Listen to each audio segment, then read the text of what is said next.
Estou aqui de volta para arrebentar aí com as fundações, continuando a falar sobre a fase de constituição das fundações. Dá uma olhadinha aqui, ó. Nós vimos que, após a escritura pública ou testamento, deve ocorrer aí a elaboração do estatuto, não é isso? Documento este que deve ser levado à apreciação do Ministério Público, responsável por fiscalizar a fundação, para depois ocorrer o registro no cartório das pessoas jurídicas. Então, olha lá. Dessa forma, nós concluímos que a instituição de uma fundação deve atravessar as seguintes fases. Primeiro, dotação de bens livres, elaboração do estatuto, aprovação pelo MP e registro no cartório. Vamos ver cada uma dessas fases. Ó. Primeira, dotação de bens livres. O que tem aqui? É o momento em que o instituidor destina determinados bens para a criação da fundação. Caso esses bens sejam insuficientes, temos que observar aí o comando do artigo 63. Ou seja, se uma pessoa, por exemplo, deixou um testamento com R$1.000 para criar uma fundação, R$1.000 não é um patrimônio suficiente para criar uma fundação. Então, esse valor deve ser incorporado em outra fundação que se proponha a uma finalidade igual ou semelhante. Adcleve, se houver a indicação dos bens,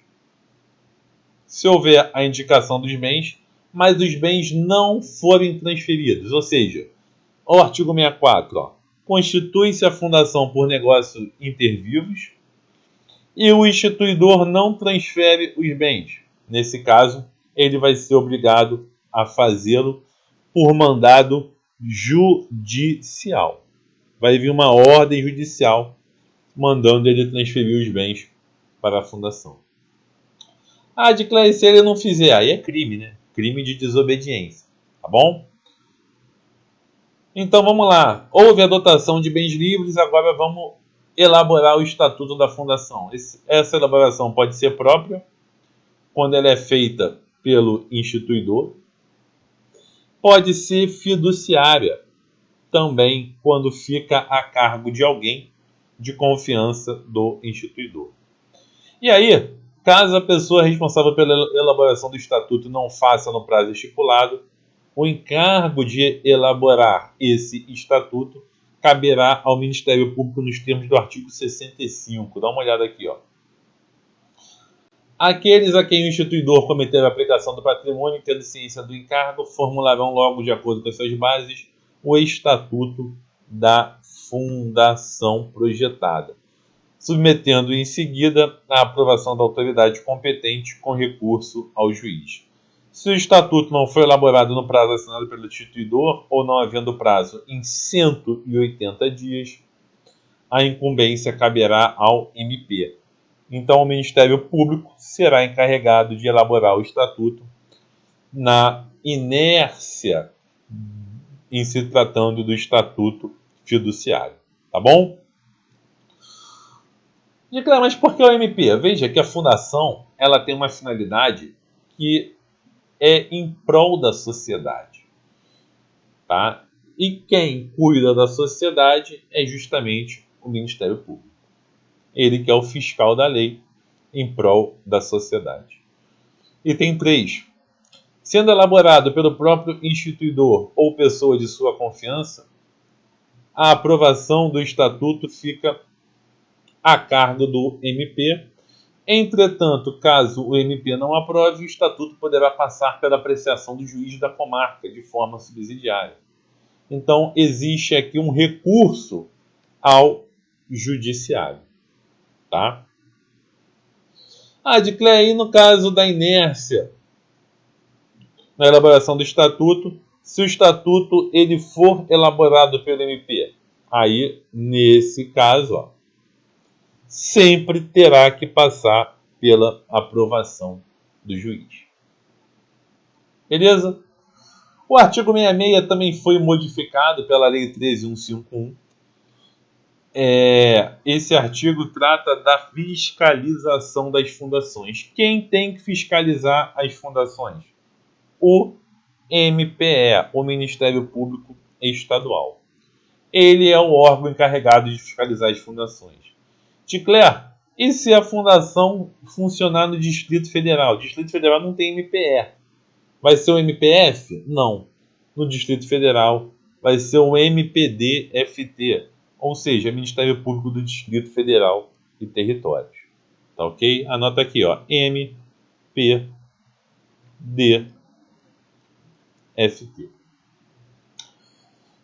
Poxa, Dicla, mas tem uma fundação que eu conheço que ela é muito grande, ela desenvolve atividade no Rio de Janeiro, em São Paulo, na Bahia e no Pará. Tem uma fundação que desenvolve atividade em 4 estados. Qual MPE que vai fiscalizar essa fundação? Cada um deles vai fiscalizar a fundação no respectivo estado. Tá? Então, se a fundação estender a atividade por mais de um estado, cabe o encargo de velar por essa fundação ao respectivo Ministério Público. Beleza? Então, ó, fizemos a dotação de bens livres, elaboramos o estatuto, aprovamos o estatuto pelo MP e agora temos que registrar esse estatuto no cartório, que vai ser no RCPJ, no cartório de pessoas jurídicas. Beleza? Tranquilo? Vista essas 4 fases da fundação, o artigo 62, parágrafo único, trata das finalidades. Como eu disse, a fundação ela tem um elemento que é o patrimônio, mas também tem que ter uma finalidade. Então, esses são os 2 elementos da fundação, o patrimônio e o fim. Finalidade que pode ser qualquer uma dessas, contanto que não seja econômica. Beleza, gente? Tá aqui um esqueminha bacana, ó, tá? Sobre as finalidades da fundação. E aí, a gente já passa para o artigo 69. Vem comigo, ó. O artigo 69, ele mostra que a fundação ela pode se extinguir de várias formas. Basicamente, nós temos aqui 3 formas de extinção das fundações. A primeira, quando venceu o prazo de sua duração. É possível, mas bastante raro, que a fundação tenha um prazo de duração, vai funcionar durante 5 anos. Vencendo o prazo, a fundação ela é extinta. Tá? Ou então, uma determinada finalidade da fundação que vem uma lei proibindo essa finalidade. E aí, a fundação se torna ilícita. Nesse caso, o MP poderá ingressar com uma ação visando a sua extinção. E terceiro, quando ela se tornar impossível ou inútil a sua manutenção. Exemplo, a fundação está com dificuldades financeiras. Se tornou impossível a sua manutenção, vamos extinguir a fundação. Tudo isso é explicado aqui no artigo 69. Belezinha? Voltando agora, vamos para o artigo 67. A ordem, eu coloco ela da forma que eu acho mais didática, tá? E aí o artigo 67, ele fala das formas de se alterar o estatuto da fundação. Você viu o que precisa para alterar o estatuto da associação. Cuidado, tá? Que os requisitos para alterar o estatuto da associação é diferente da fundação. Na associação tem que ter assembleia geral, lembra? E não há um quórum específico. Aqui não. Na fundação há um quórum. E esse quórum tem que ser uma deliberação por 2/3 das pessoas competentes para gerir e representar a fundação. Eu quero mudar o estatuto. Vamos lá. A mudança vai contrariar ou desvirtuar a finalidade da associação? Não. Então, maravilha, vai poder ser alterado o estatuto. Como inicialmente o estatuto foi aprovado pelo MP, qualquer alteração também tem que ser aprovada pelo órgão do MP. Tá? O MP vai ter o prazo de 45 dias para isso. Ele não emitindo a opinião dele nesses 45 dias, pode haver o que a gente chama de suprimento judicial, ou seja, o juiz poderá suprir essa aprovação do MP. Artigo 68. Quando a alteração não houver sido aprovada por votação unânime, você viu que precisa de 2/3, né? Então imagina aqui o seguinte, que houve uma votação e aí 10% disse que não queria alterar o estatuto, 90% disse que queria alterar o estatuto. Então, o estatuto acabou sendo alterado. Mas a votação, ela não foi uma votação unânime, tá? E aí, nesse caso, os administradores da fundação, ao submeterem o estatuto ao órgão do MP, porque houve a aprovação, então isso agora vai para o MP poder aprovar a alteração deliberada, tá? Continuando, o que vai acontecer aqui? Os administradores da fundação, ao submeterem o estatuto ao órgão do MP, requererão que se dê ciência à minoria vencida para impugná-la, se quiser, em 10 dias.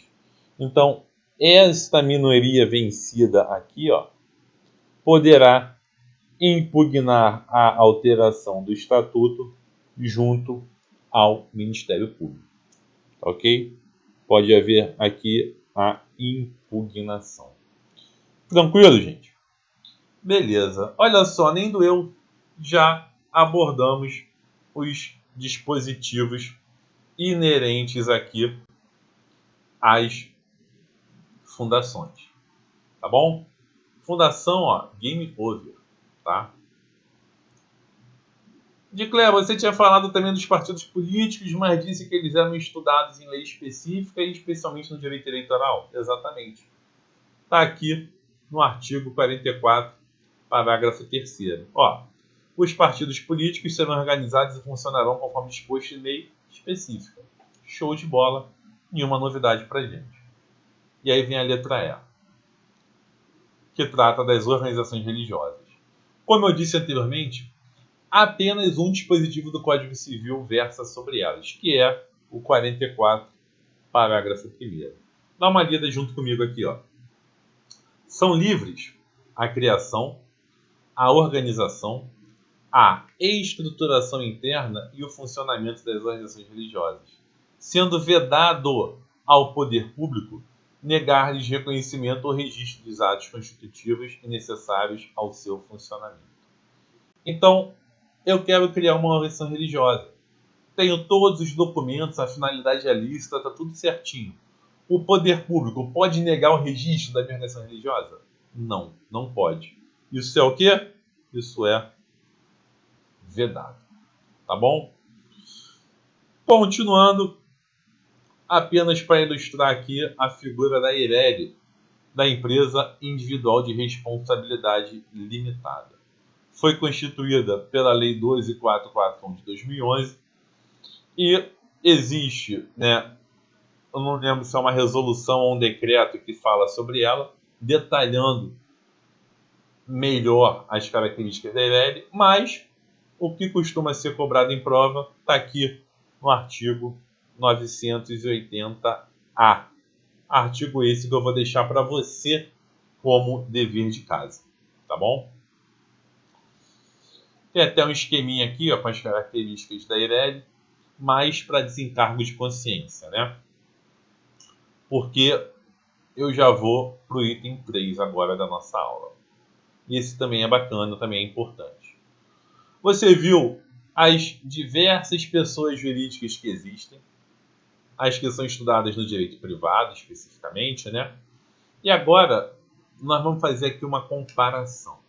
Olha só, na aula anterior, sobre as pessoas naturais, eu te falei que a pessoa natural, ela adquire personalidade jurídica, ou seja, começa a sua existência legal com o nascimento com vida.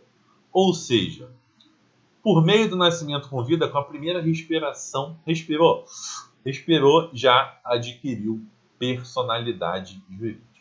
Tá bom? Pensa comigo aqui o seguinte. Com a pessoa jurídica, pode ser igual? Claro que não, porque ela não respira. Então, como que começa a existência legal da pessoa jurídica? Vem aqui, ó, no artigo 45.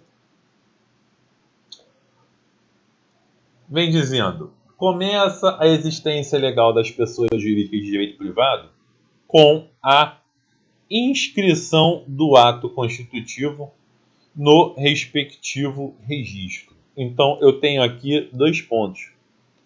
A elaboração de um ato constitutivo, e esse ato constitutivo tem que ser registrado. Essas são as 2 fases de criação de uma pessoa jurídica. Ah, Claire, mas isso inclui as fundações? Não. As fundações, você viu comigo que o processo de criação é um pouco mais complexo, precisa passar pelo MP. Tá? Ponto importante aqui que costuma ser cobrado em prova. Olha só a parte que está em roxo.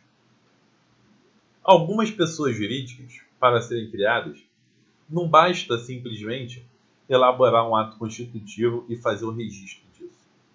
Elas precisam de autorização ou aprovação do Poder Executivo. Por exemplo, se eu quiser criar uma faculdade, eu vou ter a autorização do MEC. Tá? Se eu quiser criar um banco, eu preciso de autorização do Bacen, do Banco Central. Se eu quiser criar uma empresa de seguros privados, eu preciso de autorização da SUSEP. Ou seja, algumas pessoas jurídicas, para serem criadas, precisam de autorização ou aprovação do Poder Executivo. Tá bom?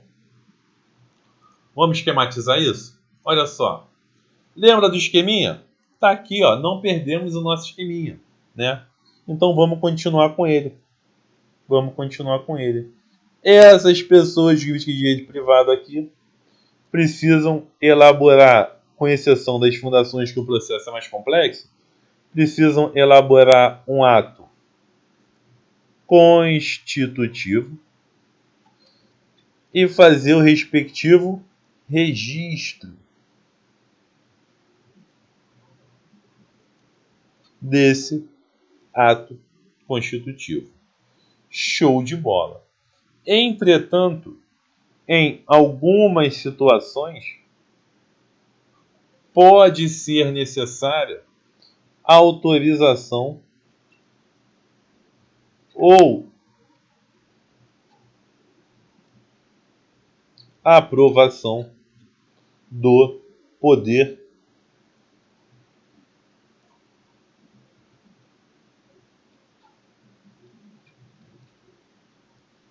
Executivo. Tá? Sempre, não, apenas algumas vezes.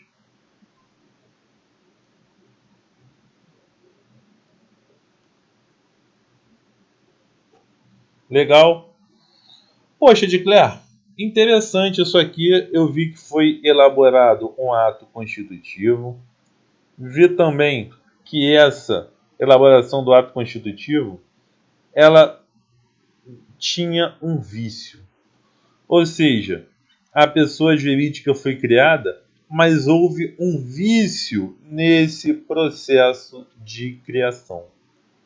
Se houver um vício neste processo de criação, o que eu devo fazer? Havendo um vício nesse processo de criação, é possível anular a constituição dessa pessoa jurídica. Então, havendo um vício neste processo de criação, surge o direito de anular a constituição desta pessoa jurídica. Este direito de anular a constituição da pessoa jurídica, ele dura por um prazo de 3 anos. E é um direito de natureza decadencial.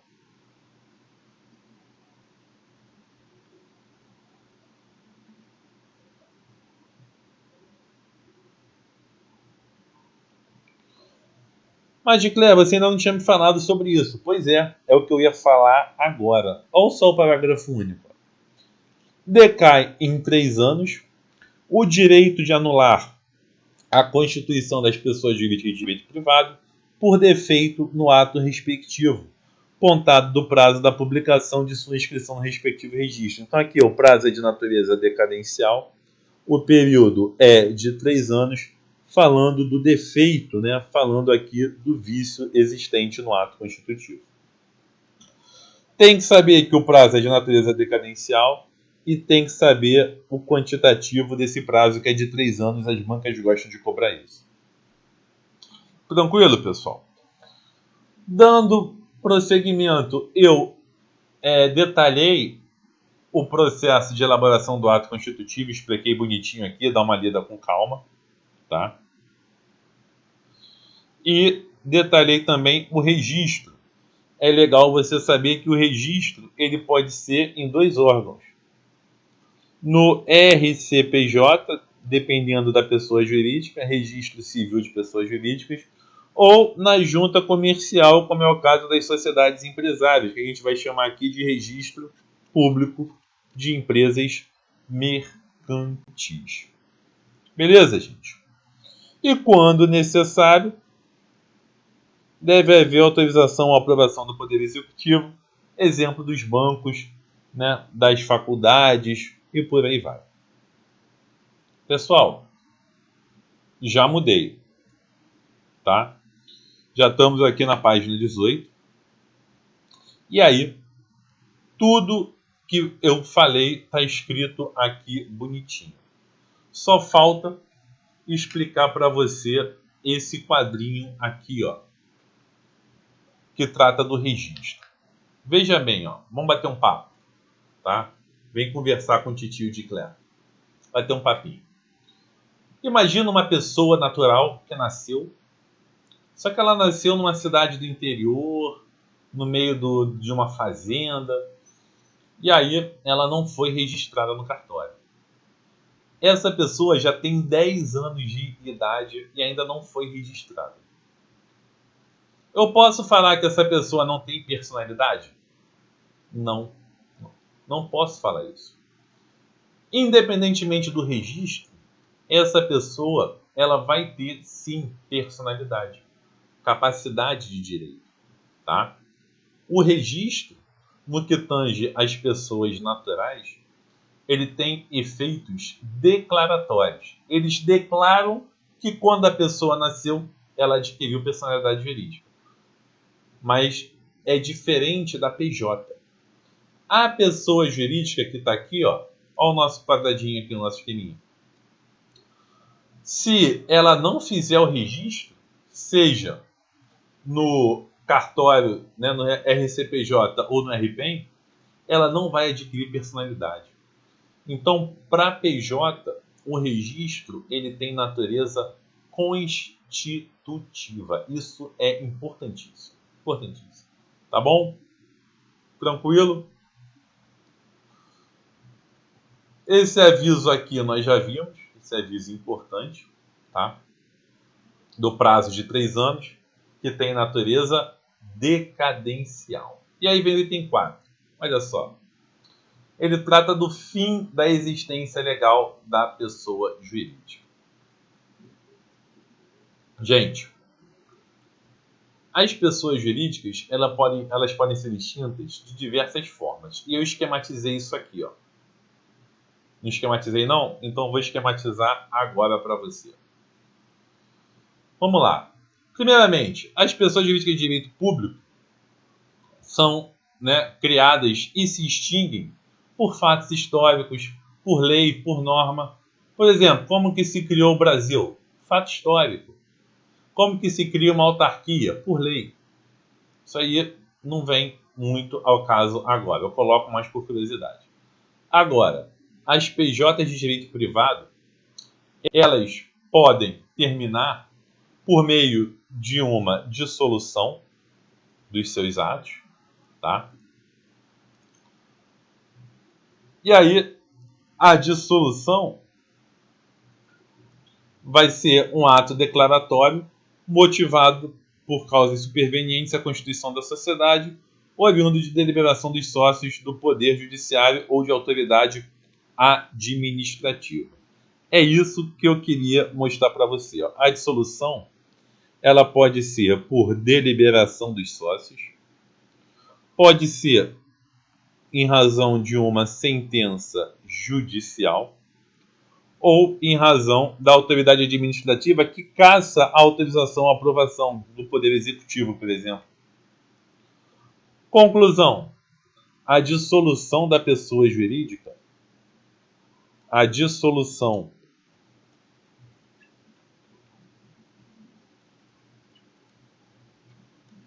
da pessoa jurídica, ela pode se dar de forma convencional, convencionada pelas partes, ela pode se dar de forma judicial, ou então ela pode ocorrer de forma administrativa. É isso que eu estava querendo colocar para você, tá?